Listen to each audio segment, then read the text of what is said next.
O Chucrute FC é um podcast em parceria com Alemanha FC, Fußball BR e Rádio MW.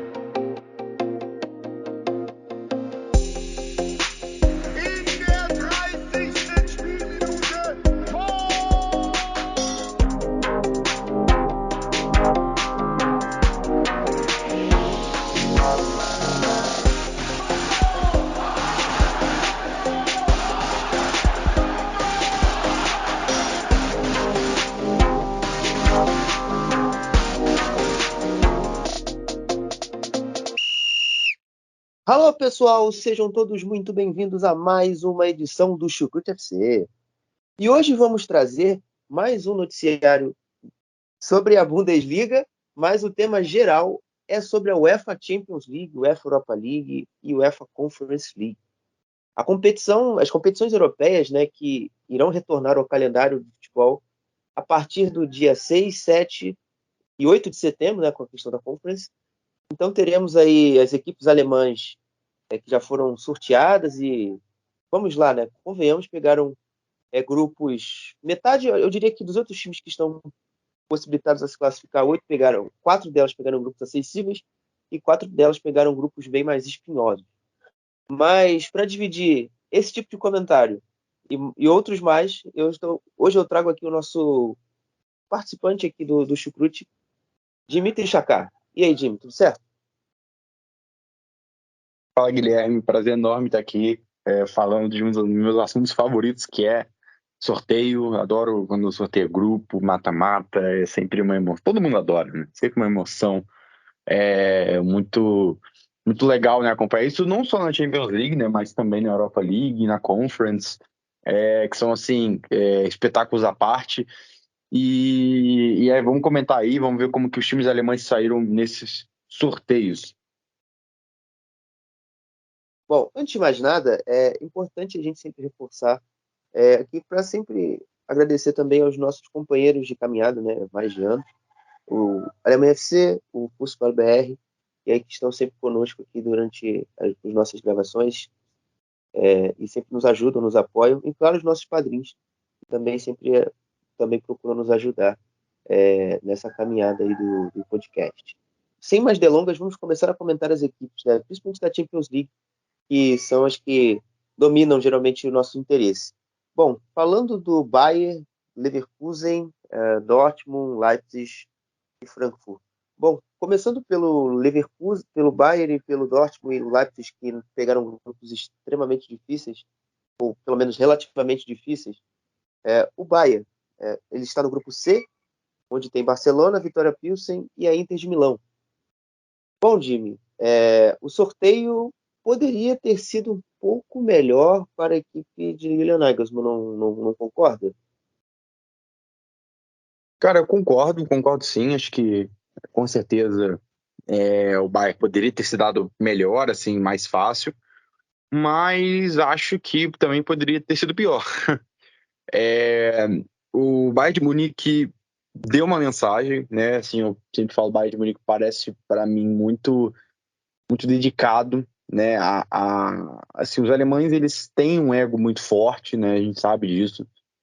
E assim, eles gostam sempre de superar e calar a boca dos críticos, né? É uma coisa muito alemã isso, eles ficam com raiva quando são menosprezados. E o sentimento dentro do Bayern é muito esse, desde que o Lewandowski saiu, né? Uma eliminação para o Vila Real. É uma junção de fatores que levaram eles a desconfiarem. Ok, vocês vão... O Julian Nagelsmann estava sendo criticado. Estavam dizendo, o Bayern de Munique vai voltar a ser o Bayern. Então, assim, eu vejo um Bayern muito focado, né? Muito, assim, determinado. Então, eu acho que é um Bayern que já se provou sem o Lewandowski, né? Em pouco tempo já se provou. Vamos ver em jogos grandes, é claro, mas, assim, matou a incógnita de como que esse time vai jogar, né? Para mim tá claro como que vai jogar. A questão é se esse jogo vai ser suficiente para vencer as grandes defesas em jogos grandes. Minha visão particular, eu acho que será. Acho que vai ser um Bayern forte de qualquer jeito. Tem jogadores muito rápidos na frente, tem jogadores muito, muito ágeis, né? E assim, o Barcelona, cara, é um time que assim já virou rival do Bayern, né? Há muito tempo, né? Tem uma freguesia histórica do Barcelona, né? Em 13 jogos entre as duas equipes, o Bayern de Munique venceu 9 jogos, assim, uma quantidade absurda, surreal. E assim, mais um confronto entre os dois, né? Com um gostinho aí também de vingança do próprio Bayern, dos dois times, né? Porque o Barcelona quer vencer o Bayern depois de toda a vergonha que passou para eles, né? E o Bayern também quer enfrentar o Lewandowski, né? Muito essa narrativa de novela aí, né? É fantástica que a gente está vendo. Mas eu não acho que o Barcelona hoje está no nível do Bayern de Munique. A gente olha muito pro papel, papel. Primeiro que no papel eu ainda acho que o Bayern de Munique é superior. Mas a diferença, assim, achatou absurdamente, isso é um fato, entre os dois times desde a temporada passada. Porém, o Barcelona é um time em transição ainda. O Barcelona tem muita qualidade individual, mas ainda não é um grupo. Muitos jogadores novos, diferentes perfis. O Barcelona há algum tempo já não jogava com centroavante, como o Lewandowski. Óbvio que isso não significa que o Lewandowski não jogue fora da área, coisa que ele faz muito bem. O Rafinha é um jogador que chegou agora, ainda tá se adaptando, entendeu? Então, assim, o Koundé, então, só fez um jogo pelo Barcelona, só foram amistosos. Então, assim, numa fase de grupos que vai ser extremamente achatada por causa da Copa do Mundo, eu não acho que o Barcelona vai ter tempo para poder se juntar e se solidificar como uma equipe a tempo. Então, assim, o Bayern de Munique sai muito à frente por isso. E a Internacional é o time italiano mais forte, na minha opinião. Porém, tem um histórico muito ruim recente em competições europeias. Assim, acumulou fracassos, acumulou decepções. Na última Champions caiu nos oitavos de final pro Liverpool, porque era até imaginável que cairia, né? Mas assim, antes disso tinha sido lanterna do grupo, entendeu? Na mesma temporada que foi campeão italiano, foi lanterna do grupo na Champions. Na temporada anterior a essa, foi terceiro lugar em dois grupos acessíveis. Então, assim, a Inter de Milão acumula decepções em competições europeias já há algum tempo. Eu não acho que a Inter de Milão consegue competir com o Bayern, não vejo isso hoje. Óbvio que não vai ser um jogo fácil, óbvio que não vai ser uma goleada, mas eu não vejo a Inter de Milão com cacife para competir de mano a mano para o Bayern. Eu vejo o Barcelona com esse potencial, mas ainda não acho que ele vai alcançar isso justamente pelo encaixe do time. Mas assim, como eu disse, o Bayern de Munique poderia ter mais trabalho se enfrentasse alguns times, por exemplo, o Liverpool. Apesar do Liverpool ter começado muito mal, é um time que a gente sabe que é capaz de fazer. Entendeu? Eu acho que seria pior, por exemplo, se o Bayern de Munique pegasse não sei, enfim, ou tem outros times piores, entendeu? Esse é onde eu quero chegar do que o próprio Barcelona hoje. Entendo. Mas, assim, eu acredito que o perfil do jogo do Bayern vai conseguir se sobrepor, como você descreveu, em relação aos seus adversários, né? Um Barcelona que, como você bem descreveu, está ainda em construção, muitos jogadores novos, então a gente só teve um extrato de 2 jogos na La Liga, né? O Barcelona venceu a Real Sociedad, mas perdeu a estreia, pelo menos não conseguiu a vitória, eu confesso que não me recordo. Então, ainda vai demorar, fora que tem os processos administrativos fora do campo. Isso, na minha cabeça, não consigo desassociar e que não interfere. A Inter com o Pipo Inzaghi é um time que vai ter muita. Não acredito que vai ter tanta trocação assim como eles comumente jogam, né? Uma equipe que gosta de jogar em transição, uma pressão alta, recuperação da posse e aceleração do jogo. E vai ser realmente interessante, como, por exemplo, uma zaga do Bayern composta, embora esteja muito no começo, né, com o Delite, o Upamecano, o Lucas Hernandes, o Upamecano, o Delite e Lucas Hernandes. Então, contra essa dupla de ataque Lula, né, o famoso Lautaro Martinez e Romelu Lukaku. Então, são alguns confrontos aí que eu quero ver, eu quero acompanhar com bastante atenção durante essa fase de grupo. Passando para a segunda equipe que não se deu tão bem assim, que foi o RB Leipzig, né? O RB Leipzig caiu num grupo com o Real Madrid, com o Shakhtar Donetsk e com o Celtic.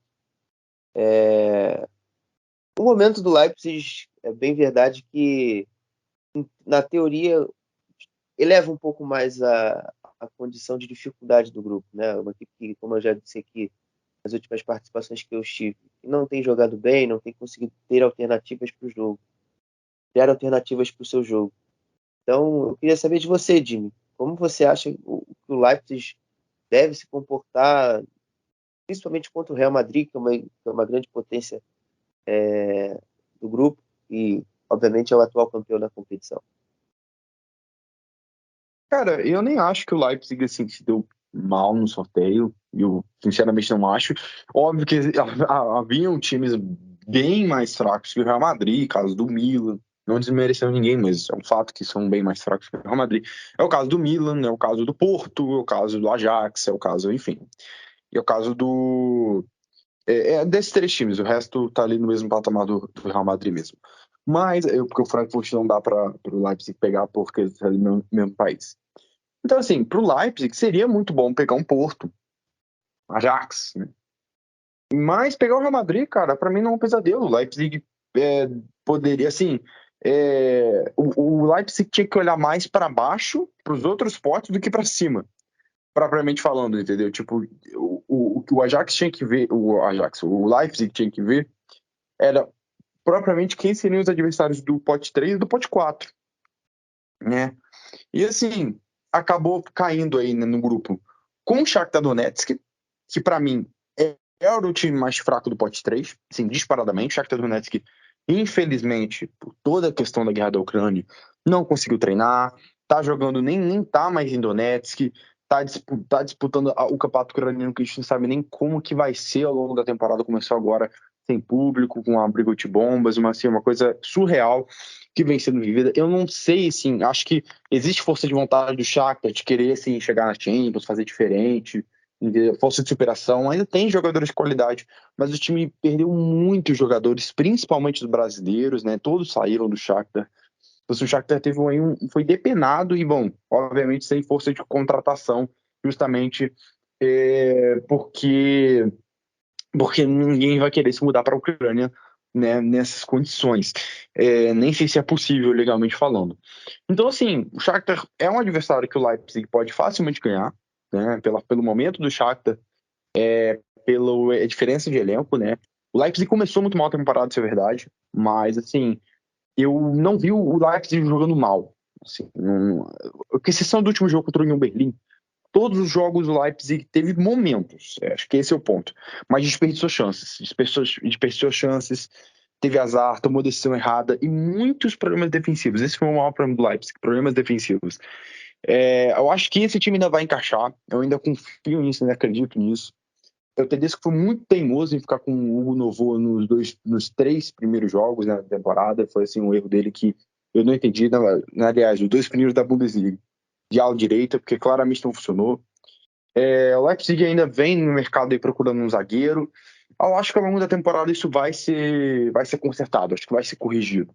Eu acho que o Leipzig tem um time com muita qualidade, entendeu? Para a gente simplesmente olhar para 3 jogos na temporada, né, 4, aliás, e falar, não vai ser nada, porque perdeu 2, sendo que um é pro Bayern de Munique, perdeu, inclusive, perto de empatar, né, porque o Leipzig chegou perto de empatar, o Bayern de Munique fez um gol no final na Supercopa. Mas o segundo tempo foi do Leipzig, o segundo tempo o Leipzig mandou no jogo contra o Bayern, da mesma forma que o Bayern mandou no primeiro. E assim, o Leipzig jogou muito melhor que o Stuttgart, jogou muito melhor que o Colônia. Até que, tipo, o Colônia teve uma chance clara, mas o Leipzig controlou o jogo e perdeu pro Union Berlin. Esse, assim, foi a primeira derrota que, pra mim, assim, foi realmente o Leipzig que teve sua pior atuação. Mas, assim, o Shakhtar, pra mim, era a melhor opção do pote 3 para qualquer time, esportivamente falando. E do pote 4 pega um Celtic, que não era o pior time, né? Ainda tem o Maccabi, né? Tem o próprio Vitória Pilsen, que o Bayern de Munique pegou. A gente nem falou do Vitória Pilsen, coitado do Vitória Pilsen. Mas, assim, o Celtic, cara, não é o Rangers. Não é o Rangers, é um time que é um saco de enfrentar. Não é um Olympique Marseille. Inclusive, acho que o Celtic não é nem um Clube Bruges. Né? O Clube Bruges dificultou a vida do próprio Leipzig, dificultou a vida do Paris Saint-Germain na última Champions. A gente tem que lembrar disso. O Clube Bruges fez jogos muito bons, mas é aquilo, perdeu o Decatelaer, foi pro Milan, que era o grande referência técnica.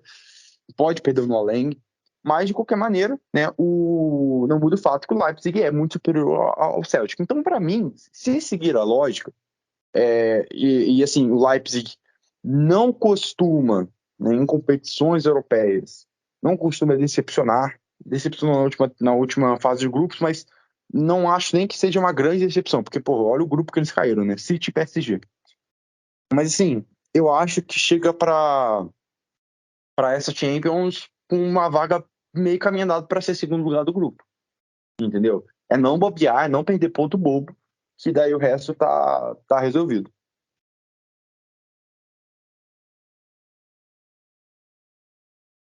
Tá certo. Uma coisa que eu gostaria de ver nesse Leipzig aí é uma questão também de mentalidade, né? Assim como eu acho que isso também vai ser um desafio para o Dortmund, que é um clube que a gente vai falar na sequência. Porque você não pode achar que vai tomar um gol do Real Madrid e o jogo acabou, como a gente viu, por exemplo, com o Frankfurt na Supercopa. O jogo do Frankfurt simplesmente não se desenrolou mais. É um jogo que serão jogos contra o Real Madrid, na minha humilde visão, que testarão também esse aspecto do jogo no RB. E com uma equipe que já tem andado, entre aspas, bem, entre aspas, com uma crise, né, com essas sequências de resultados ruins, a gente tem que ver também como a equipe do Leipzig vai se comportar. E é isso que realmente, como o Jimmy descreveu, vai definir mais os confrontos, é realmente vencer as equipes inferiores, como o Shakhtar e o Celtic. E falando já do Dortmund, né, que é o nosso próximo assunto, e até uma curiosidade, o Dortmund nessa fase de grupos ele enfrenta duas equipes que o fizeram se classificar para as quartas e o que eliminou nas quartas de final da temporada 2020-21 na Champions League, né? O Sevilla e o Manchester City. E o complemento do grupo é com a equipe do Copenhague da Dinamarca, que volta à Champions League depois de alguns anos de ausência. Sobre o Dortmund, Jimmy, o que você avaliou do sorteio? Você acha que o Dortmund tem alguma condição de fazer frente ao City e ao Sevilla? Cara, ao City, não. Ao City, porque o City é favorito, um dos favoritos aí, com certeza, a ganhar a Champions, é um time muito forte, individualmente, coletivamente, é assim, o melhor elenco do mundo, para mim, assim, é surreal o time que o City tem no papel, ainda mais com a chegada do Haaland, que, bom, né, para quem fala aí do Bundesliga Tex, quem fala dos flops da Bundesliga na Premier League, o Haaland, né, não tá muito bem adaptado, né, porque chegou e já tá aí em 3 jogos, né, com 3 gols, né, e uma assistência, 2 assistências agora do momento recordar. Então, assim, vem com números muito bons o Haaland. E, cara, o City nem se compara com qualquer time. Qualquer time que pegasse o City ia estar chorando, ia estar comido. Isso é mais do que natural. Mas, assim, em relação ao pote 2, o Dortmund pegou, assim, que para mim é claramente o time mais fraco. Então, assim, o Dortmund deu sorte pelo pote 2. Entendeu? Muita sorte, inclusive. O Sevilha assim, o Sevilha tá muito, muito, muito fraco. Muito fraco, assim. As pessoas olham o nome do time, mas não olham a situação atual do time. O Sevilha é um time que, assim, perdeu os 2 zagueiros titulares, perdeu o Diego Carlos e perdeu o Koundé. A zaga titular do Sevilha era, inclusive, por muito tempo foi um pilar do time, né? Assim, o Sevilha tinha sua zaga referência, Diego Carlos e Koundé, entendeu? Que times da Europa pegariam, perdeu os dois e substituiu assim, de formas que eu vou dizer assim, questionáveis, né? O Sevilla fez contratações questionáveis nessa janela, entendeu? Então, assim, quando você vai olhar para o time atual, cara, contratou o Isco de graça do Real Madrid.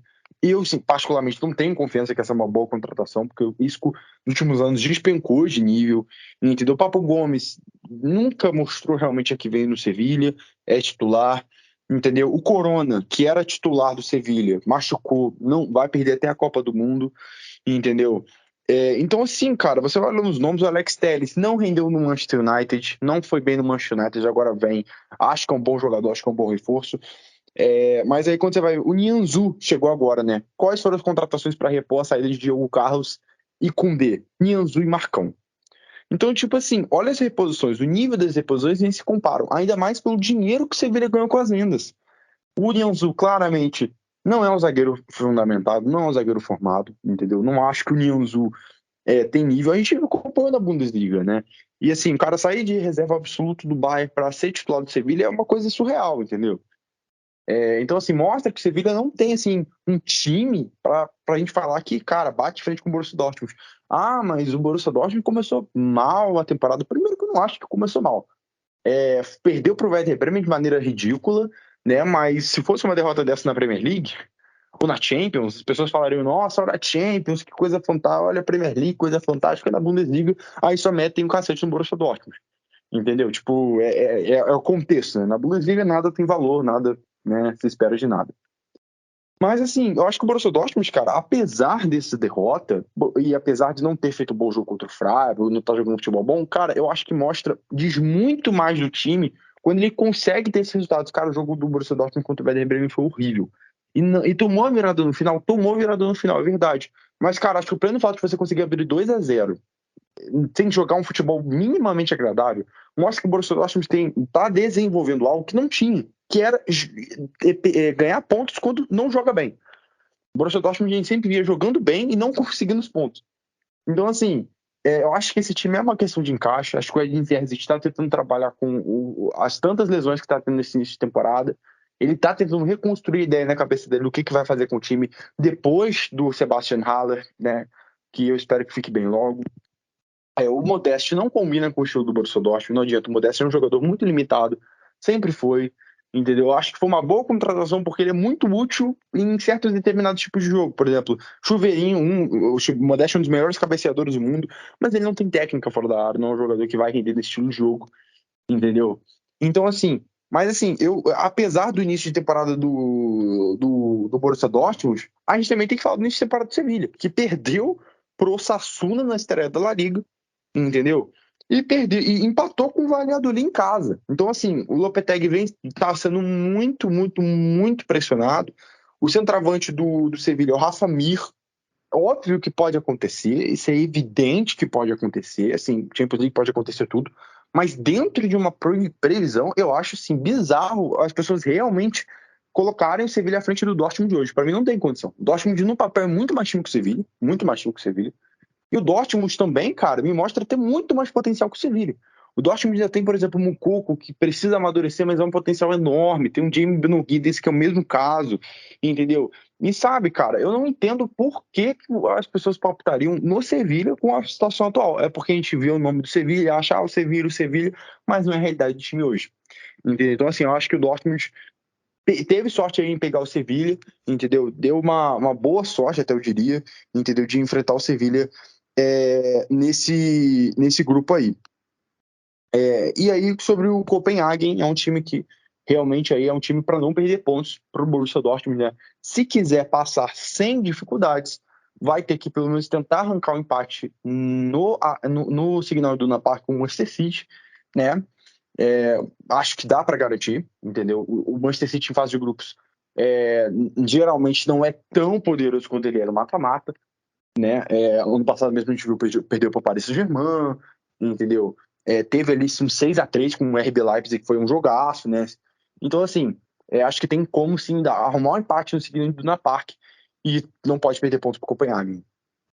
Pô, acho que aí a gente chegou num ponto aí de colisão de opinião, velho. Porque, na minha opinião, o Dortmund, eu não quero usar esse termo, então vou me segurar. Mas o Dortmund é um dos times que ganha ponto mais de forma sem explicação possível dentro dos 18 clubes da Bundesliga. O Dortmund, o jogo de semana passada, ia ser novamente um retrato da incompetência, do incompetência não, mas assim, das grandes cagadas que o Dortmund tem anualmente na liga, jogando mal ano a ano. Eu não consigo achar que vai lá é totalmente impossível um Sevilha, até mesmo Sevilha, como você bem descreveu aí, ganhar do Dortmund, porque obviamente é futebol e obviamente o Dortmund não dá nenhuma segurança nesse primeiro momento que vá conseguir bater de frente com qualquer clube. Embora, na temporada que eu citei, na abertura inicial do meu comentário, o Dortmund mudou a temporada dele vencendo do Sevilha lá no Ramon Sánchez Pizjuan, e aí a temporada começou a embalar. Mas isso é um caso muito raro e muito específico. As minhas previsões para o grupo são de dificuldades como qualquer outro clube, como por exemplo o Frankfurt vai ter no grupo dele, por conta da lesão do Haller, a equipe do Dortmund está rendendo pouco, como você também disse do Modeste, também está jogando bem abaixo do que na teoria as pessoas esperavam. E sobre o City, eu confesso que eu não tenho tanto medo assim do City, não pelo fato do City jogar em ritmo menor, na fase de grupos, tanto coisa que eu até discordo. Naquele jogo do 6-3 do Leipzig, por exemplo, eles alargaram uma vantagem muito alta e depois o Leipzig conseguiu ir diminuindo a quantidade de gols. Mas, assim, é um City que o Dortmund já provou ser capaz de competir com esse mesmo treinador, com praticamente esse mesmo elenco, e conseguiu praticamente quase se classificar. Se não fosse o grande tosco Henry Kahn, que arrumou 2 pênaltis e acabou eliminando o Dortmund daquele confronto. Isso não confesso que não consigo excluir da minha cabeça. Se o Dortmund não tivesse com ele em campo, o Dortmund teria passado. Então, na teoria, eu acredito que o Dortmund talvez escorregue contra o Copenhague, porque se você for pegar um retrato das últimas Champions, o Dortmund pegou nem grupos nem tão assim fáceis, né? Foi 2018, 19 foi 18, 19 foi Atlético de Madrid, Mônaco e Clube Bruges. O Dortmund, Clube Bruges, o Dortmund fez um esforço para quase perder do Bruges.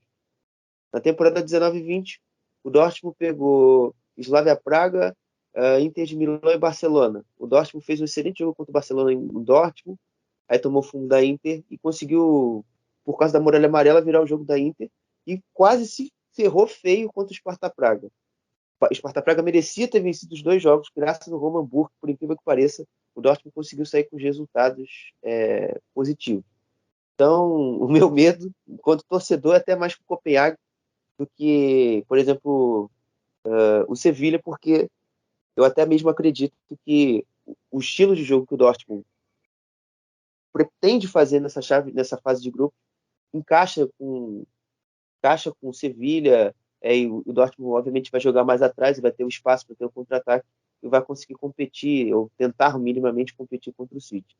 Então, as minhas preocupações são realmente até mesmo contra os jogos contra equipes mais traiçoeiras, porque exatamente é o Dortmund. É bizarro o potencial de autodestruição que ele tem nos últimos anos contra equipes bem inferiores. Bom, e falando agora das equipes que, na minha avaliação, pegaram grupos mais acessíveis na sua qualidade de elenco, começando pelo Leverkusen, né? O Leverkusen que está inserido no grupo B da Champions League, com Atlético de Madrid, Clube Bruges e Futebol Clube do Porto. E aí, Jimmy, o que você avalia o que o Leverkusen tem à disposição aí para ele conseguir essa, talvez, classificação para a segunda fase da Champions League? Cara, como a fase de grupos é muito achatada, essa vai ser, né? Não há muita margem para o Bayer Leverkusen demorar para evoluir. E não pode se dar ao luxo de enrolar para evoluir, de demorar, entendeu? Porque precisa urgentemente voltar aos trilhos, né? Isso é um fato.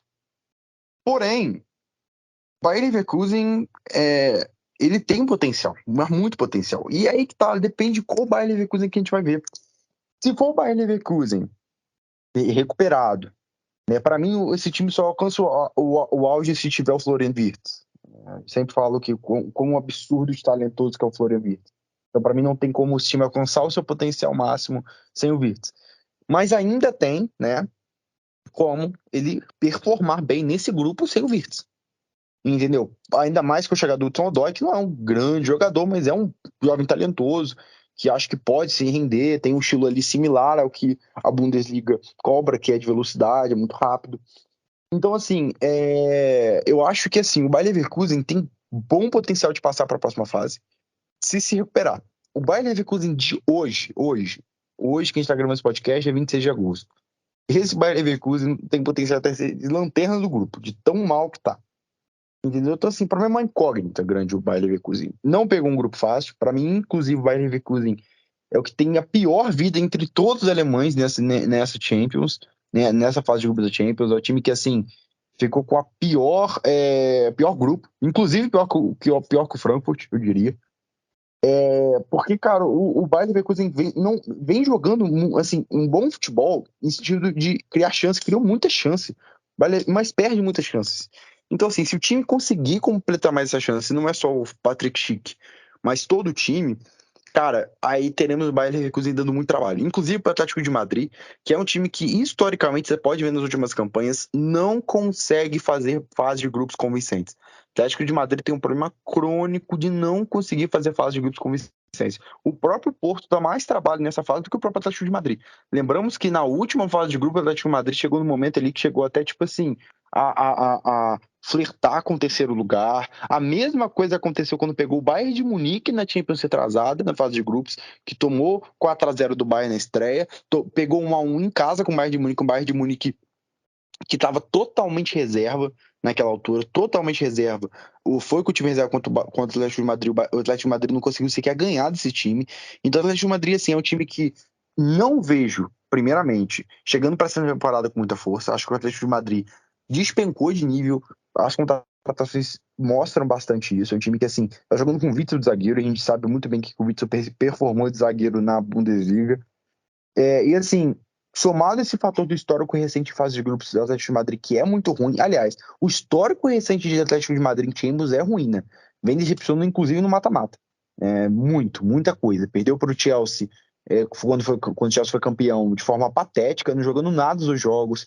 Foi eliminado ali pro Leipzig naquela Super Champions, né? Que o Bayern foi campeão também de forma muito decepcionante. Então, o Atlético de Madrid acumula decepções. Então, não acho impossível o Bayern Leverkusen surpreender se voltar a jogar o que pode. Hoje eu palpitaria um Bayern Leverkusen em terceiro lugar, tá? Mas eu ainda acredito que tem potencial para chegar a segundo. Eu ainda acredito nisso, não me surpreenderia muito.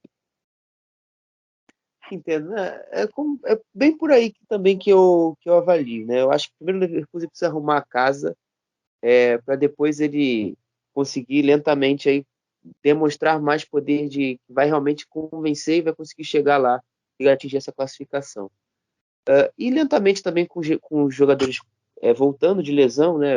Já citei no podcast da rodada o Andres que tinha se machucado voltando, o Amine Adli também está voltando, enfim, o Paulinho está ganhando mais minutos, o Radek voltou de suspensão, então o time está se encorpando, então e lentamente com os mecanismos de jogo que eu já citei no podcast da rodada passada, estando mais coesos, né? O Sardar Azmoun também ajudando um pouquinho, né? Um pouco melhor e alimentando melhor o Chic e o Diaby e o ponta que jogar pelo outro lado, né? Que a gente também é um ponto que o Leverkusen ainda está no mercado à busca de encontrar um cara ideal para essa posição. O Hudson Odoi, por exemplo, está chegando aí agora. Você já tentou o Adler, tentou o Paulinho e o Zeone não gosta de nem A e nem B.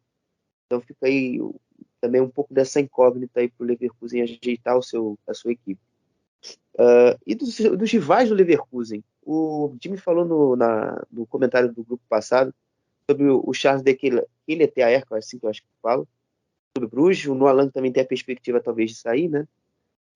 E obviamente eu acho que um dos elementos fundamentais que o Bruges perdeu na temporada passada foi o seu treinador, né? Que é o Philippe Clement, que foi treinar agora o Mônaco na França.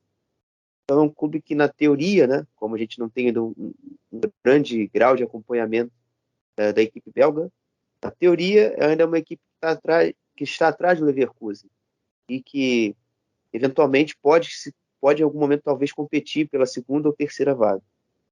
E o Futebol Clube do Porto, embora tenha perdido o Vitinha e o Luiz Dias já na temporada passada, eu acredito que com o Evanilson, com o Taremi, que é um atacante também bem subestimado, é um atacante que eu gosto, e tem jogado bem. O clássico contra o Sporting na semana passada eu consegui acompanhar um pouquinho e gostei do que eu vi da equipe do Sérgio Conceição. Então é uma equipe realmente, como o Jimmy disse, que vai de fato competir com o Leverkusen pela segunda vaga. Então essas são as minhas expectativas básicas para o Leverkusen nessa fase de grupo.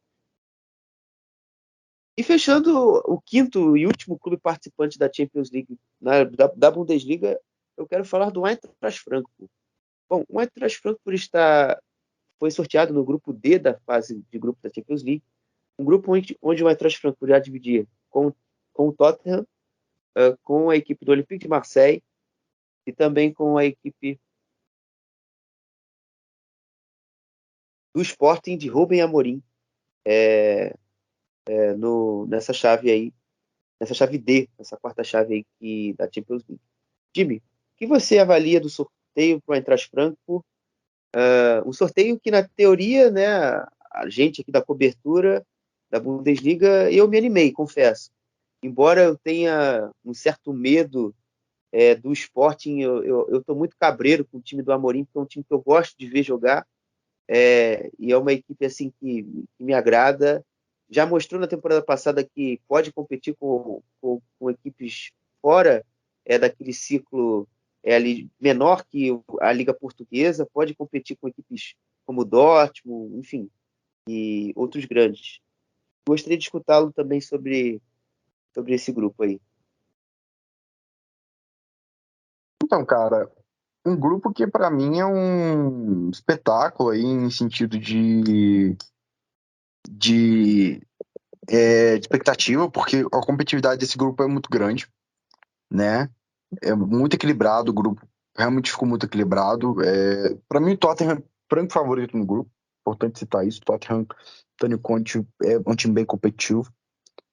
Talvez não tenha um melhor futebol, vistosamente falando, mas certamente é muito competitivo. E vai ser muito interessante ver o jogo Frankfurt e Tottenham terem estilos similares, né? São times de contra-ataque, né? Times de transição, times que gostam de usar essa velocidade. Então vai ser interessante, e gostam, impressionam muito sem bola. Então, assim, vai ser muito interessante ver como que os times vão trabalhar, como que vai ser esse confronto diretamente, né? Se os times vão segurar a onda, se vai ser um confronto de trocação. Realmente bem curioso. Mas, cara, um grupo muito equilibrado, né? O Marselha era aí, né? Para mim nem era o mais forte, tá? Do pote D, as pessoas vão até me falar, mas eu achava, do pote 4, eu achava que era o Rangers. Acho que o Rangers é um pé no saco, assim, absurdo, absurdo, absurdo. Pelo que fez na Europa League até, tipo, muito chato, muito chato. Mas o Marselha é, sim, com certeza um time muito bom. E assim, cara, o Frankfurt, cara, como eu disse, apesar do grupo do Frankfurt no papel gerar menos expectativa dele passar do que o Leverkusen no grupo deles, eu ainda confio mais no Frankfurt pelo histórico que a gente viu do Frankfurt mata-mata. O Frankfurt é um time que se motiva mais. Tem times que não conseguem jogar campeonato porque o time não consegue parecer motivado ao longo dos pontos corridos. O Frankfurt me parece muito isso. Então, assim, o Frankfurt no mata-mata eu não subestimaria. E se o Frankfurt for aquele Frankfurt da Europa League, com certeza vai dar trabalho para muito time. Muito time mesmo. Então, assim, eu ainda acredito que o Frankfurt vai se recuperar, vai pegar aí um bom rendimento em mata-mata, entendeu? Eu acho que é bem possível e vai conseguir aí ter um desempenho satisfatório nesse grupo. Porque assim, o Sporting é um time qualificado, o Rubem Amorim é um ótimo treinador, mas começou a temporada mal, né? Perdeu de 3-0 pro Sport, pro Porto, né? Um jogo assim que o Porto realmente foi muito dominante. E porque o Sporting perdeu muitas peças, né, cara? Perdeu peças assim, chave do time, né? Não contratou grandes jogadores, né? Vamos ser sinceros, a janela assim modesta do Sporting, né? Mas vendeu jogadores muito importantes, vendeu sua dupla de volante, o Paulinho e o Matheus Nunes, né, para a Premier League. Então, assim, perdeu peças importantes. A gente não sabe como que esse Sporting vai render. Perdeu o Sarabia também, né, que não renovou seu empréstimo. Era uma peça bem importante nesse time aí do Rubem Amorim. Então, assim, com certeza a gente tem aí uma expectativa grande, né, de ver como que vai ser esse Sporting nessa fase de grupos, mas o Frankfurt tem sim muito potencial, tem totais condições de pegar o segundo lugar, mas também tem totais condições de ser lanterna do grupo, se não abrir o olho, entendeu? Vamos ver como vai ser o desempenho do Frankfurt. Não vou pegar como consideração o que o Frankfurt fez nesse início de Bundesliga, porque pontos corridos claramente não é o campeonato do Frankfurt, e também não vou pegar como consideração que jogou contra o Real Madrid, porque tinha acabado de perder o Filipe Kostic. Inclusive, acho muito questionável que o Filipe Kostic não tenha jogado esse jogo, já que ele se transferiu para a Juventus literalmente no mesmo dia. Acho que não ia fazer grande diferença ele jogar mais um jogo pelo Frankfurt, ainda mais um jogo daquela importância. E o Frankfurt, né, jogou com o Lenz na ala esquerda, que é de uma qualidade técnica assim totalmente inferior ao do Filipe Kostic. Assim, nem tem comparação. Então, assim, acho que o Frankfurt tem um caminho a seguir aí, né, nesse amadurecimento do time, e eu acho que vai ser um grande grupo aí pra gente acompanhar. Como você disse aí, eu gosto das equipes portuguesas e as minimamente consigo acompanhar um pouquinho mais. Você falou das perdas do esporte, mas eu confesso que, por exemplo, o Morita, que é uma das reposições no meio-campo, é um excelente volante. Tanto que o Stuttgart gostaria de contar ele com o Wataru Endo, fazer uma dupla japonesa no meio-campo. E acredito que é um jogador que deve se ficar observando na equipe do esporte. O Francisco Trincão, apesar de não ter conseguido muita rodagem nos últimos anos, né, no Wolverhampton e também no Barcelona, é um jogador extraordinário no contexto do futebol de Portugal. Então, acredito que possa, sim, jogar e agregar bastante aí ao elenco do Amorim e também, obviamente, gerar algum período de gol à meta do Frankfurt nos jogos. Então, temos que também ficar atentos a alguns jogadores desse aí que o Sporting trouxe também de reposições. E sobre o Frankfurt em si, a forma do caráter que o Frankfurt encara a competição, isso é sem dúvida, né? A gente, na temporada passada, o Frankfurt da nona rodada da Bundesliga era e da Europa League, embora apresentasse as mesmas dificuldades, talvez até de forma piorada na Europa League, conseguia ter pelo menos os resultados e conseguia se classificar. E depois no segundo turno e também no decorrer da Bundesliga, a gente viu que a equipe melhorou o desempenho e acabou chegando até o título da Europa League. Então é isso, eu acho que essa alma copeira que o Frankfurt tem inserido neles vai ser de suma importância, principalmente nos jogos em casa. E lá eu acho que o Frankfurt tem que tentar fazer a classificação, vencer os 3 jogos em casa, pelo menos tentar, né? Principalmente com o Tottenham, deve ser um dos desafios mais fáceis. E tentar pelo menos beliscar alguns 2 ou 3 empates fora, que seria os 3, obviamente, o cenário perfeito para essa classificação. Bom, nós chegamos ao fim do debate sobre os clubes da UEFA Champions League, mas ainda tem muita coisa para a gente falar e nós vamos falar agora sobre a UEFA Europa League, né? A UEFA Europa League que reserva para os grupos das equipes alemãs, que são apenas 2, né, inseridas na competição, que é o Union Berlim e o Sport Clube Freiburg. O Union Berlim, que está inserido no grupo D, composto por Malmo, o Braga e o Union Saint-Gilloise.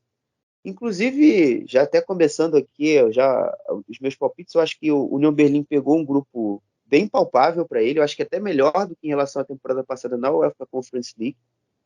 Um grupo com Feyenoord, Slavia Praga, era muito mais espinhoso para o time que estava começando uma vida na Europa como o Union Berlim. Você contar agora com o Malmo, Braga, que são equipes já mais calejadas em competições europeias, mas que tecnicamente não se diferem tanto assim da equipe do União, eu acho que os Fischer e a equipe têm uma grande chance de pegar até a primeira posição do grupo, honestamente.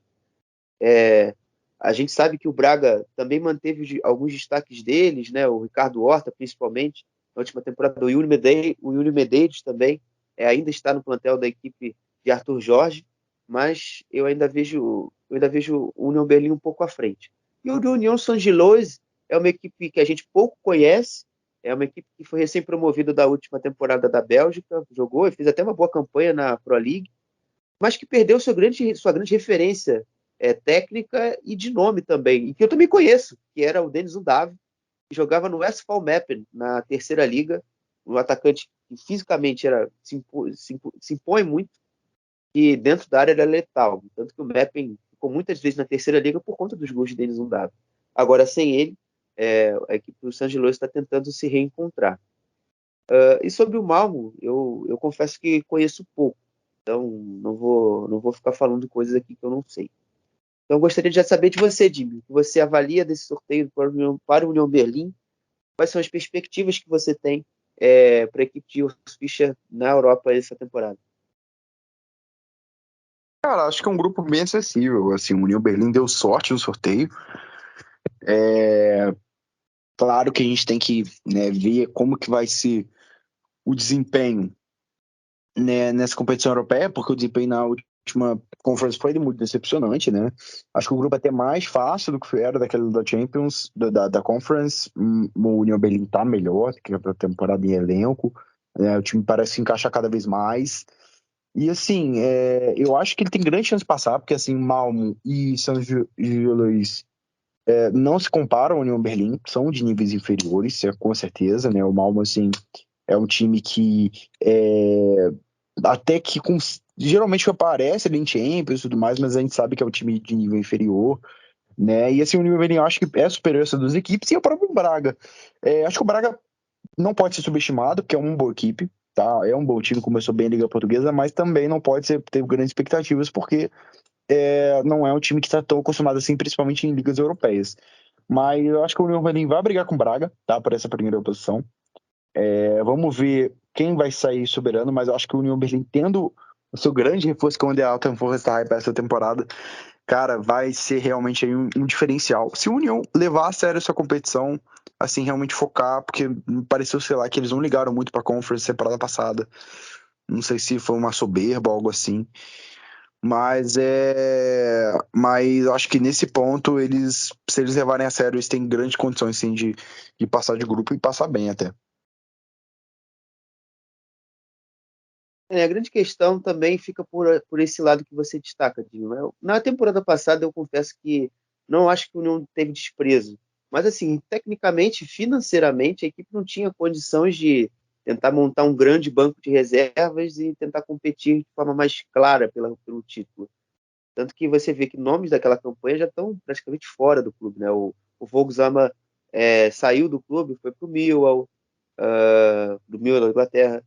O Behrens, que veio do Sandhausen, estava jogando sua primeira temporada na primeira divisão e também uma competição europeia. Ele permanece no grupo, mas obviamente com um papel muito menor em relação à última temporada. E, enfim, são apenas alguns jogadores para citar que comporam a equipe da temporada passada. E com essa equipe dessa temporada reforçada, também de forma mais conhecida, porque não só porque a equipe fez uma boa campanha, apesar da eliminação na primeira fase, já se conhece mais, tem maior entrosamento, né? Rani Khedira, Genki Haraguchi, a dupla Knorre, Baumgartel e Jekyll na última temporada era uma dupla totalmente nova, era um trio, perdão, totalmente novo. Então, eu acredito que esses aspectos também são fundamentais para a União também chegar e competir melhor nessa temporada. Agora, falando do Sporting Clube Freiburg, né, a equipe de Christian Streich foi sorteada no grupo G, com a equipe do Nantes, Olympiacos e Karabag. Eu confesso que, assim, para o Freiburg o sorteio não foi tão legal assim, mas dá para ver competição. Eu acredito que eu ainda consigo vislumbrar uma classificação do Freiburg. A competição, no meu ponto de vista, vai ser contra o Olympiacos. O Olympiacos, inclusive, que eu tive também a oportunidade de ver, nessa maluquice da janela brasileira, o Botafogo estava lutando por um atacante chamado Tiquinho Soares, que jogava no Olympiacos. Então eu me dei o trabalho, como um doente mental que sou, pelo meu clube, e fui ver os jogos do Olympiacos. E, chegando a essa conclusão de acompanhar as partidas, eu confesso que o Freiburg é até melhor de futebol do que a equipe do Olympiacos. Você vê ali um ou outro jogador ali que realmente realmente incomoda o seu adversário. O caso do El Arabi, principalmente, que é o atacante. Chegou até a fazer gol no jogo contra o Slovan Bratislava, que fez a classificação deles nos pênaltis, depois de estar com dois jogadores a mais lá na Eslováquia. Então, é uma equipe que vem também de um momento conturbado, porque não tem mais o treinador anterior, o treinador português, até que o Flamengo gostaria de ter contratado antes, esqueci o nome dele. E agora está com um treinador novo, uma nova filosofia, e está se acertando ainda lentamente aí a equipe grega. O Nantes também é uma equipe que tem cheia de novidades, né? Apesar de ter sido campeão da Copa da Liga da França na última temporada com Randal Colomouani, que hoje joga no Eintracht Frankfurt, com muito destaque, perdeu ele. O Antoine Comboiré, que é o treinador, é um treinador que também demonstra uma capacidade de organizar suas equipes bem nos jogos de Copa. Ele já teve algum destaque no passado treinando o Guingamp, e foi campeão também dessa competição da Copa da Liga da França. Então, é um Nantes que também tem a perspectiva, talvez, de perder o Ludovic Blas. O Moses Simon também foi um nome que compõe esse plantel, que foi comentado bastante por outros clubes. Então, é um Nantes ainda que a gente não tem uma grande certeza como vai ser esse plantel até o fim da janela. E, claro, até por curiosidade, também tem um brasileiro. Jogou até no Palmeiras, jogou no América Mineiro, o André Giroud. E ali um coadjuvante, mas que querendo ou não, fez 6 gols na última temporada na Ligue 1 e pôde ajudar aí a equipe de Comboiré lá na França. E o Karabag entra no núcleo Malmo, Vitória Pilsen, Copenhague, que a gente não tem capacidade de acompanhar e a gente não tem que avaliar dessa equipe, definitivamente. E você, Jimmy, depois dessa minha longa explanação, você aí acredita que o Freiburg terá de desafios para essa temporada de volta, né? Depois de mais de 9 temporadas nove não, mais de 7 temporadas fora das competições europeias. Então, acho que o Freiburg, cara, tem tudo para passar. Né? Você comentou muito bem. O Freiburg, para mim, eu acho que é o time mais forte do grupo, sinceramente. O Freiburg vem numa ascensão astronômica, assim como o clube, assim como o Union Berlin. Uma organização dentro e fora de campo. Né? O Christian Streich é um ídolo total do clube. O Freiburg tem jogadores de muita qualidade. Fez uma boa janela de transferências. Perdeu o Schlotterbeck, mas acho que foi uma boa reposição o Ginter. Inclusive vem jogando muito bem para Freiburg. O começo de temporada do Freiburg é muito animador. Começou a Bundesliga jogando muito bem, perdeu para o Dortmund, mas até então estava um jogo muito truncado, difícil, que o próprio Freiburg estava vencendo, tomou a virada depois de um frangaço do Mark Flecken, que desanimou, né? Ainda mais quando é um frango do Mark Flecken, que é um ótimo goleiro e bem seguro, então assim, ele tomar um frango realmente desanimou o Freiburg, o Dortmund soube se aproveitar muito bem do momento e virar. Mas fora isso, o time vem jogando muito bem, vem conseguindo bons resultados, vem competindo bem. Então, assim, o Freiburg é um time que vem me animando bastante. Já tem um elenco bom. O Gregoritsch começou melhor no Freiburg do que eu imaginava, aliás, bem melhor. Né? No Augsburg ele não estava jogando tão bem assim, e no Freiburg chegou muito bem, chegou encaixando muito bem. Tanto que o próprio Chieri está no banco, né? A gente pensava até que fosse encaixar por ali. O Vicente do Grifo, para mim, é um grande diferencial desse time, é um cara que assim, tem um potencial absurdo e renovou com o Freiburg uma grande garantia de qualidade por muitos anos pela frente. Então, assim, eu acho que o Freiburg, cara, é um time muito competitivo, muito organizado, sabe o que fazer fora de campo, sabe o que fazer dentro de campo. Há uma sinergia muito grande entre diretoria, técnico e elenco. É claro que é difícil você manejar 3 competições ao mesmo tempo, né? Mas é aquilo, a gente não vai ver muitos jogadores do Freiburg sendo convocados para a Copa do Mundo. Então, assim, o Freiburg pode dar esse sprint aí, né, até a Copa, porque aí, quando a gente chegar, né, depois da Copa do Mundo, cara, a gente já vai ter outra temporada, vai ser uma temporada completamente diferente. Essa temporada europeia, assim, é uma bagunça, porque, cara, não tem como a gente definir quem vai ser quem no final, porque, cara, tem Copa do Mundo no meio, um bloco enorme de pausa. Sabe? Muitos jogadores vão para a Copa, muitos jogadores não vão para a Copa. Dependendo de como você for na Copa, você volta com uma confiança absurda, entendeu? Dependendo de como você for na Copa, você volta horrível. E tem jogadores que vão, infelizmente, se lesionar durante a Copa do Mundo. Cara, é uma coisa que é uma grande incógnita. As pessoas acho que ainda não entenderam isso. As pessoas estão levando muito assim, e tal time é favorito pra cacete pra ganhar a tal competição. Ok, a gente faz previsão, mas, cara, não podemos se debruçar nessas previsões nessa temporada. Não tem como. A Copa do Mundo é um asterisco grande demais no meio de uma temporada pra você ignorar. Pra você, tipo, levar desconsiderar e, vou considerar só o que o time tá fazendo. Então, assim, acho que o Freiburg, times como o Freiburg, como o Union Berlin, que não tem grandes elencos, se beneficiam muito dessa pausa da Copa, porque eles podem dar esse sprint grande, entendeu? Sem ter que rodar muitos jogos em sequência, mas não desgasta para a temporada toda, porque vai ter essa pausa grande da Copa. Então isso ajuda muito esses times menores. Isso enxuga muito a necessidade de um elenco competitivo, entendeu? Realmente enxuga bastante, né? Porque aí para a segunda parte da temporada, obviamente, né, já é um recorte maior do que da primeira, inclusive, mas o time já pegou uma gordura, entendeu? Já é mata-mata, não é mais fase de grupos, que essa fase de grupos vai ser enxuta. Então, você acha que o Freiburg tem grande chance de passar de grupo, passar em primeiro, inclusive, tem grandes chances de se manter lá em cima na Bundesliga, tem grandes chances de avançar na Pokal, nas fases consequentes. Então, assim, para mim esse é o grande ponto. Para mim, o fato do Freiburg não ter um elenco muito profundo não vai diferenciar, apesar de que o elenco do Freiburg, para mim, é bom, principalmente do meio para frente. tem um bom elenco para a sua realidade, bom elenco, bons jogadores, tem jogador inclusive para sair do banco e fazer a diferença. Então, assim, o Freiburg para mim é um time que vai ascender aí e inclusive não duvido que fique entre na Champions nas próximas 2 temporadas. Esse debate, inclusive esse debate aqui, infelizmente não vai ter como a gente fazer isso agora e aprofundar nele. Mas a minha perspectiva, e essa tua opinião polêmica, eu vou deixar essa coisa aqui no ar, a única chance do Bayern perder essa dinastia que ele tem na Bundesliga ao longo dos próximos anos, e isso eu falo, óbvio, escute e preste muita atenção no que eu vou falar agora. A longo prazo, para mim, as únicas equipes que são capazes são União Berlim e Freiburg.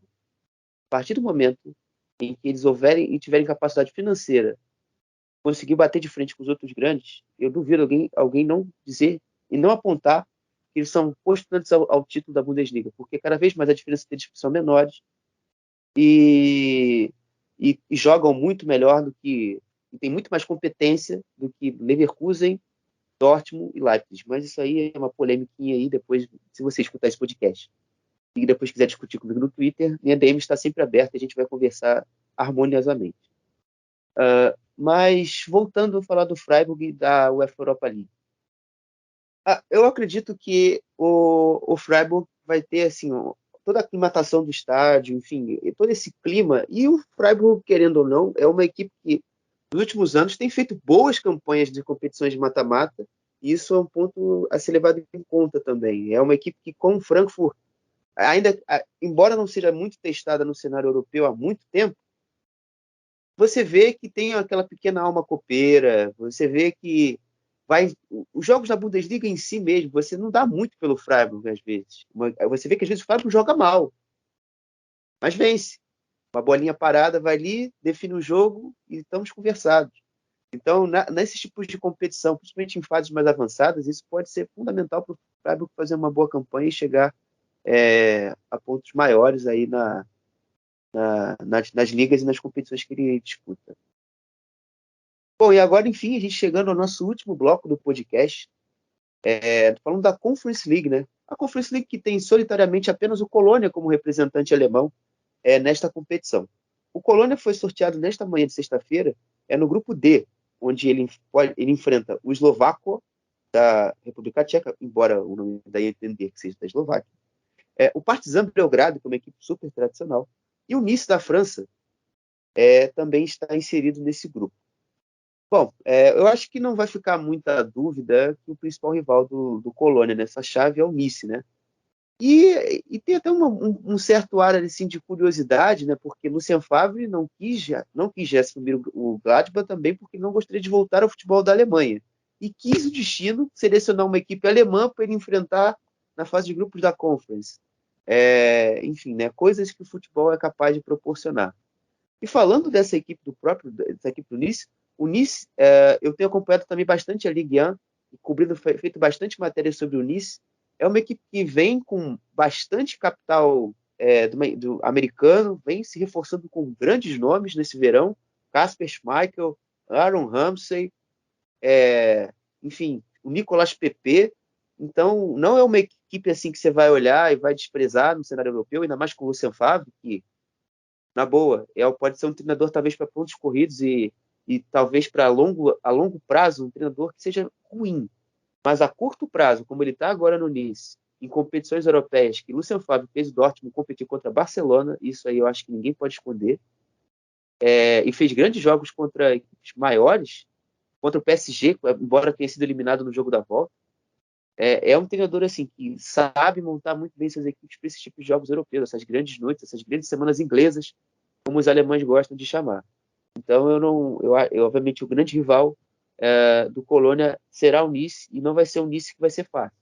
Mas, por outro lado, eu acredito que o Colônia, assim como o Lucien Favre, a conjunção Lucien Favre e Nice, é um conjunto assim que também são têm sinergia, são equipes que têm características e ideias de jogo muito semelhantes uma à outra, e pode ser realmente um confronto talvez o mais interessante da fase de grupos da Conference aí, que tem equipes com não tanta tradição, de países menores, sem tanto investimento.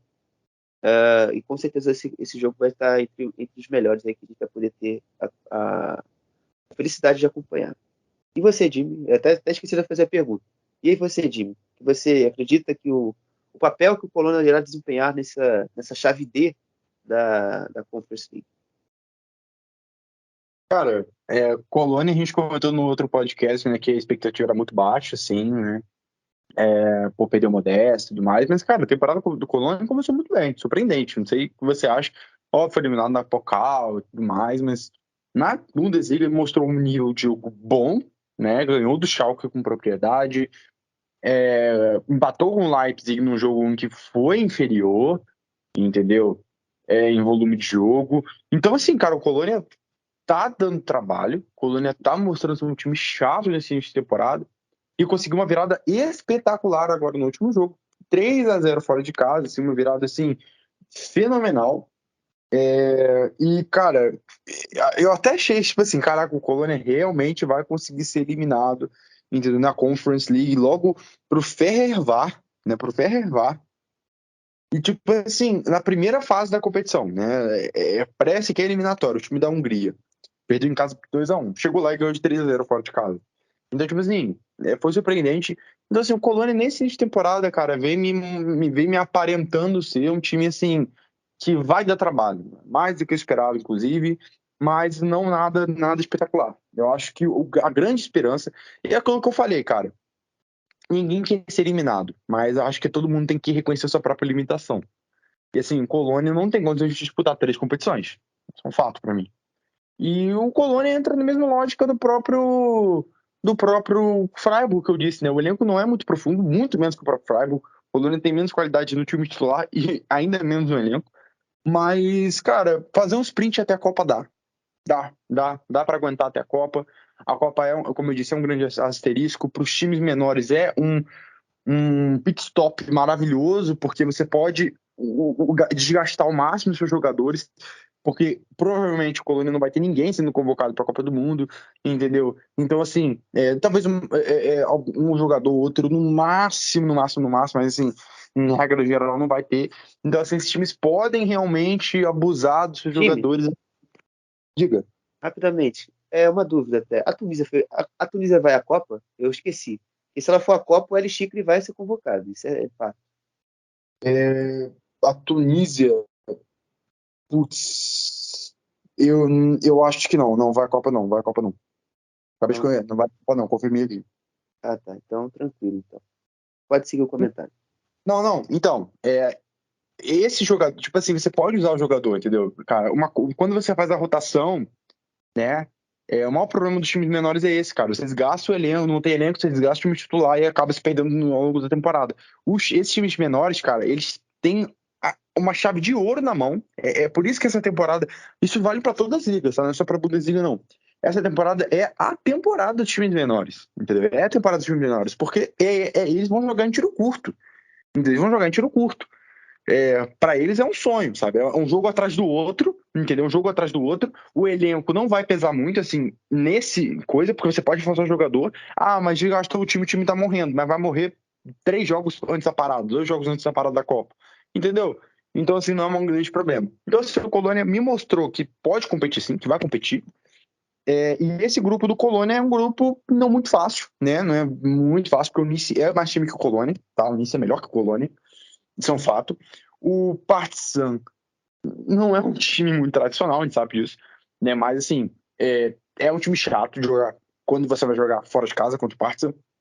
E o Colônia tem que abrir o olho. Eu não tô muito otimista pro Colônia na Conference, do confesso que não tô, mas acho que o time vem mordido porque a torcida tá muito hypada com a Conference. A torcida tá muito animada com a Conference, então, assim, acho que o Colônia, ele vai chegar a um ponto que ele vai dar mais prioridade para a Conference do que para a Bundesliga, inclusive, entendeu? Mas assim, eu acho que o Colônia é um time muito de momento, de tensão, de intensidade, um time muito de vontade realmente de ganhar, mais do que técnico. O Colônia não é um time técnico, não é um time vistoso, mas é um time muito aguerrido. É um dos times mais aguerridos da Bundesliga, né? Um time com mais vontade de vencer na Bundesliga. Então, você acha que isso faz diferença? E se for levar essa mentalidade para a Conference League, aí eu acho que tem uma chance ali de beliscar umas quartas de final, no máximo, assim. Não acho que Colônia chega na final da Conference. Se tivesse o Modeste, acho que ficaria até mais otimista de uma possível zebra do Colônia ir muito longe. Mas sem o Modesto, que era a referência do time, isso complica mais. Sobre o eslovaco, confesso que eu não conheço o time, mas imagino que seja de um nível bem baixo aí, né? E que Colônia não tenha problemas de enfrentar essa equipe. Então, assim, no todo, eu acho que o Colônia tem condição de se classificar, tá? Acho que sim, tem de passar de fase. Não é impossível, aliás, tá longe de ser impossível, né? Mas é aquilo. O ideal seria passar em primeiro, né? Para poder não ter que pegar o playoff da qualificatória, né? Que é o segundo passe. Mas eu acho que é muito difícil o Colônia fazer isso, porque o Nice está no grupo, o Nice é franco favorito a ser líder. Bom, só para completar sobre o Colônia, corrigindo também, a Tunísia vai à Copa, inclusive está no grupo da França. O grupo da Tunísia na Copa do Mundo é a França, Austrália e Dinamarca. Ele então, tu tá aqui, pô. Eu acabei de entrar aqui no GE.globo, e tá aqui aqui no Globo Esporte. Então, El Chicre irá à Copa. Então, isso aí também... Foi o meu... Não tinha visto. O que pode acontecer, irmão? Relaxa, pode ficar tranquilo. Eu já falei tanta besteira aqui depois que eu vi, caralho, eu falei uma merda federal. Relaxa. Então, El Chicre vai à Copa. Enfim, isso até influencia realmente no comentário que o Jimmy trouxe. Mas o que eu de fato queria dizer é que, assim, embora o Modeste saiu do Colônia, a gente já vê um crescimento de produção e de nomes, assim, coadjuvantes no plantel do ano passado, né, como o Matias Olesan, que pouco jogou, e principalmente o Dejan Ljubicic, que tem feito o início de temporada assim, fantástico. Ontem ele não fez gols, né, mas assim, foi muito ativo assim, no campo de ataque. O Florian Dietz, eu já disse que não tem a menor condição de jogar futebol no Colônia, a nível profissional, embora esteja começando a temporada. Tecnicamente é limitado, e você com ataque com Tiggs e Dietz, não acredito que seja o ideal para o Colônia seguir a temporada. Isso em algum momento pode dar e fazer com que o Colônia atinja um teto de desempenho. Mas o que a gente tem visto é de fato surpreendente. Eu acredito que, principalmente o Dale, o Chicre, que fez o gol ontem, o gol da classificação praticamente, né? Embora o último gol do jogo tenha sido do King Schindler, ele, o Eric Martel, vão segurar muito bem as pontas do meio campo, fora os jogadores da defesa, que são o Rizibu, enfim, o Bader não. O Bader já jogou, tá no Darmstadt hoje. O Schmitz, Rubens, Kylian, o próprio Pedersen, que jogou entre titular, e o Hector também. Vão segurar as pontas. O Colônia ontem fez um bom jogo, não sentiu a pressão. O primeiro jogo também já tinha sido muito bom, embora tenha perdido. O jogador a menos, né? O Colônia teve a expulsão logo do Jeff Chabot, se eu não me engano, logo no início do jogo, e isso complicou completamente a partida. O Colônia tinha saído na frente, tomou a virada, mas já tinha ido melhor. E eu acredito que não vai estabelecer nenhuma prioridade, né? O Palme, embora esteja muito empolgado também com essa classificação do Colônia Conference, tanto que na entrevista pós-jogo de ontem, ele liberou a galera tomar cerveja até fumar um. Ele vai conseguir equilibrar esse elenco, vai rodar, como ele tem feito até mesmo na Bundesliga. Às vezes algumas coisas que a gente não entenda no início, a gente vai entender no fim das contas que é simplesmente uma questão de poupar o plantel curto que você tem. O Ian Thielmann, por exemplo, ontem entrou de novo saindo do banco. No jogo passado contra o Frankfurt também já foi dessa forma.